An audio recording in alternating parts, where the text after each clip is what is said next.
That brings me into my next question. True or false? We need to be in a calorie surplus to build muscle. So you hear this a lot. Can you build muscle in a calorie deficit? Okay. Yeah. So this is a fun one. So true, you need to be in a caloric surplus to build muscle. We're gonna completely. It actually kind of builds on what we were just talking about with the compartmentalization. There is this unspoken belief that at the end of every day, our body pulls out its little calculator and goes, today I burned this many calories and I consumed this many calories. So I'm at a deficit, which means I'm going to pull this much body fat, right? Like it's this exact 24-hour thing. So what is a caloric surplus? A caloric surplus isn't a daily measure. It's a measure in a moment. And what I mean by that, so let's just say for fun, you and I do the math on you and you burn 3,300 calories in a day. And we decide we want to give you 2,600 calories. So we want to give you a measured daily deficit. But then right after your lifting session, I give you 1,000 of the 2,600. So your muscles just pumped, right? They got challenged. They're secreting GLUT4 that says, body, bring me carbs, body, bring me protein. And you give your muscles an abundance of protein. In that moment, you are in a caloric surplus. So in that moment, is your body willing to take a bunch of that protein and carbs and put it in the muscle and recover and repair that tissue? Yeah, quite potentially, yes. Right? And so a caloric surplus isn't always a daily event. Sometimes it's a time-based event, which is where time-based eating becomes a conversation. And that's where you start to see a lot of people, I think it was it Precision Nutrition? Might have been Precision Nutrition that always talked about the concept of caloric backloading, which was basically like putting food after exercise. And that was the concept behind it, is your muscles in the 2 hours after exercise have highest concentrations of GLUT4 that say, bring food here. If food doesn't come, it goes, ooh, we're in a state of scarcity. Let's go ahead and slow this whole thing down. If it says bring food here and then you give it a surge of food, your metabolism operates from a place of abundance and it says, ooh, burn, baby, burn. And it puts that calorie to work. And so you can technically create a period of caloric surplus that is in an overall net deficit. Now, don't get me wrong. If you do that over time, your body will catch on, which is why we can't have a daily deficit all the time. Right. But going back full circle to what we're talking about, where basically when I say, hey, I'm going to give you maintenance calories on your training days, I'm going to give you, of those maintenance calories, very large meals around workouts so that those workouts are in an absolute surplus, right? Of your 3,300, you're going to get half of it pre and post. Your muscles have no choice but to believe they are in a surplus, right? If I'm going to do that, so you're technically in a caloric surplus for periods of the week, right? There's periods of time that are in a surplus. And then there's periods of time during the week that are in a deficit. Your body can absolutely choose to prioritize muscle growth during a period of time and can choose to dip into fat reserves in a period of time. And those things can both happen over the course of a 7-day span. And so that's what becomes so gray about this, right? It's like, yes, you need a surplus to build. Yes, you need a deficit to lose. But how long do you need them? Do you need to be in a constant surplus? No. Do you need to be in a constant deficit? No. The problem is that's where most of the research exists, right? They put people in a constant surplus and then measure muscle growth. They put people in a constant deficit and then they measure muscle growth and then they compare them. They don't do what you and I just talked about, in part because it's really hard to control for in a lab, right? And it's also not the questions that they're asking. Can you have mixed fueling strategies to optimize comp? And so while there's a lot less clinical research on what we're talking about, there's a whole lot of case studies of it. You can see it happen in real time. And it's what we like to call, it's in the stage of research of biologic plausibility, which is, biologically, it makes perfect sense. And we definitely have cases we can point to that prove that it absolutely is worth investigating further. But most research and literature still focuses on just constant state of caloric input. Okay, so what you're saying is that we can do what we just talked about, 5 days of eating at maintenance, and 2 days in a deficit.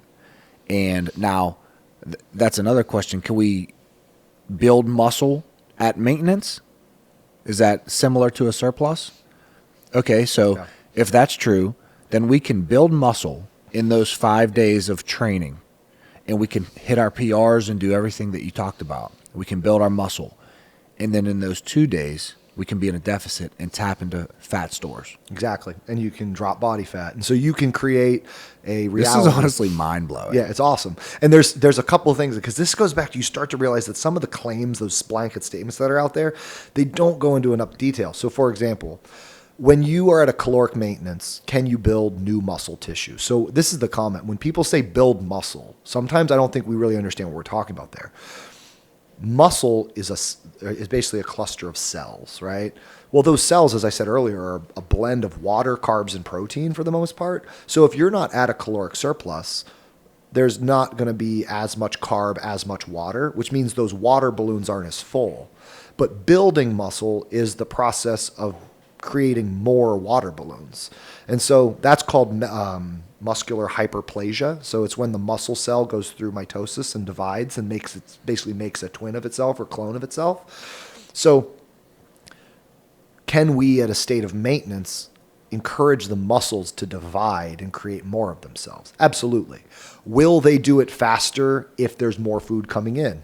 Absolutely. If you're in a calorically abundant state, you are going to maximize muscle growth. That's why power lifters, they will put on 2 pounds of body fat to 1 pound of fat, or to 1 pound of muscle, because they just want to make sure they are getting every ounce of muscle. Right. That said, most basketball players aren't trying to pack on an obscene amount of weight, right? Like, it's going to ruin their range of motion and their function on the court. You don't have a bunch of point guards trying to become centers. That's not the reality. So we got to recognize, like, there's a trade-off there. If they were a power lifter, I wouldn't be trying to keep them in this state of do both. They would just be build by every means necessary, constant abundance. But when you have a sport like this that mixes power and explosiveness with endurance and stamina, I'm cool with them getting drier, tighter, leaner, denser, stronger, right? Like, I want the hybrid reality. And yes, we can definitely, in a state of caloric maintenance, still build muscle. And that's because we're not constantly in a state of maintenance. We have periods where we're actually in a surplus surrounding exercise. We have periods where we're in a deficit, which allows us to tap into fat stores. And you've got activity that is governing the hormones that are telling that story and allowing that to actually shift you. But then here's what happens too. Say you do this for a month. You hit it hard. You and I iron these out, but let's just say for fun, you for a month straight, 5 days at 3,300, 2 days at 2,000. So you're going to build muscle on those 5 days. You're going to build new muscle cells. That said, you have 2 days that are at a deficit, which means your glycogen stores, your carb stores are a little lower, right? Which that's actually a fluctuation of lean body mass, which comes back to what I was going to say, is at the end of the day, if you build a pound of muscle that month, but then you lose 2 or 3 pounds of glycogen and water because you're at a deficit on those 2,000 days, if I do your body fat, it's going to show a net loss of 2 pounds of lean body mass. And you're going to go, I lost 2 pounds of muscle. No, you lost 2 pounds of carbs and water. You have new muscle tissue in there. And so that's where a lot of the research, when it talks about it, it observes lean body mass, which is muscle, bone, skin, organs, and water, and carb stores. And so when you're at a caloric deficit, you don't just lose fat, you lose some of those short-term carb stores and water stores, which is going to cause lean body mass to go down. That doesn't mean the muscle cells didn't divide. That doesn't mean there aren't new muscle cells. So can you build new muscle cells at caloric maintenance? Absolutely. Can you challenge muscles at a caloric deficit to duplicate themselves? Yeah, they're going to be less likely to do so. But once again, there's a difference between a constant deficit and a periodic deficit, which is where this gray area starts to become really fun. Right. Now, is it the same for strength? What do you mean? Is it, if we stay in this 5 and 2, and we can build new muscle tissue in a maintenance on these 5 days, can we also build strength on these 5 days? Oh, absolutely. Okay. Absolutely, yes. So let's say somebody listened to everything that you just said, and they said, I'm not convinced. And they still want to do a deficit every single day. I know they're much less likely to be able to build muscle and create new muscle cells or cause them to divide. Is it possible at all for someone who is in a calorie deficit 7 days a week to build muscle and add and improve their strength? Not really, no. Okay. Not in the long term. Your body will try to, but it can't at a caloric deficit repair the tissue. So you're going to tear and tear and tear, and eventually it's going to become scar tissue, and you're going to do more damage to the muscle than you realize. So strength will go down overall. And so there has to be some level of caloric maintenance or some level of caloric surplus to really create sustainable, genuine strength and muscle development.